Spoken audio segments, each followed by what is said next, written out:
Cristiano Ronaldo finish. Cristiano Ronaldo বুড়ো হয়ে গেছে। ক্রিশ্চিয়ানো রোনাল্ডোর খেলা ছেড়ে দেওয়া উচিত। যতবার 7 নম্বর জার্সি পরা এই মানুষটার দিকে নিন্দুকের আঙুল তুলে এসব বলেছে, ততবার মানুষটা নিজের খেলার বুটের নিচে সেই সব আঙুলকে গুঁড়িয়ে দিয়ে ফিরে এসেছেন।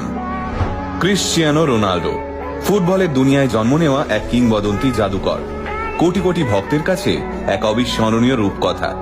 তাই হয়তো স্বয়ং বিরাট কিং কোহলি পর্যন্ত ক্রিশ্চিয়ানো রোনাল্ডোর একজন মুগ্ধ ফ্যানবয় হিসেবে স্বীকার করেন, প্রিয় ক্রিশ্চিয়ানো, তুমি সেরা ছিলে, তুমিই সেরা থাকবে। বিশ্বকাপে মরক্কোর কাছে হেরে ক্রিশ্চিয়ানো রোনাল্ডো যখন মাঠ ছেড়ে কাঁদতে কাঁদতে বেরিয়ে আসছিলেন, তখন সারা বিশ্বে ছড়িয়ে থাকা রোনাল্ডো ফ্যানেরাও চোখের জল সামলাতে পারেননি। কিন্তু এবার ভাবুন, দেশের হয়ে খেলতে নামার কিছুক্ষণ আগে একটা ছেলের কাছে খবর এলো তার বাবা মারা গেছে। খবরটা পেয়ে ছেলেটা হাউ হাউ করে কাঁদলো, কিন্তু তা সত্ত্বেও সে খেলতে নামলো। আর রাশিয়ার বিরুদ্ধে সেই খেলায় ছেলেটা খেতাব পেল ম্যান অফ দ্য ম্যাচের। আগে হ্যাঁ বস, এটাই আমাদের ক্রিশ্চিয়ানো রোনাল্ডো। শূন্য থেকে লড়াই শুরু করা তরুণ প্রজন্মের কাছে পরিশ্রম আর ডেডিকেশনের একটা জল জ্যান্ত উদাহরণ। কি ছিল ছোট্ট ক্রিশ্চিয়ানোর কাছে?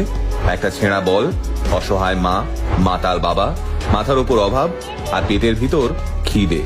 ব্যাস এইটুকু সম্বল নিয়ে লড়াই শুরু করা ছেলেটা আজ প্রায় 8,000 কোটি টাকার মালিক। সৌদির আল নাসের ক্লাব তাকে বার্ষিক 2,000 কোটি টাকায় চুক্তিবদ্ধ করেছে। অভাবের কষ্ট কাকে বলে তা নিজের চোখের সামনে দেখতে দেখতে বড় হয়েছেন রোনাল্ডো।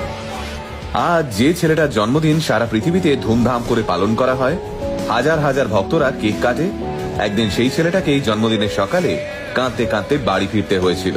কেন জানেন? কারণ জন্মদিনের সকালে সে আর 5টা বাচ্চার মতো পরিষ্কার জামা পরে স্কুলে যেতে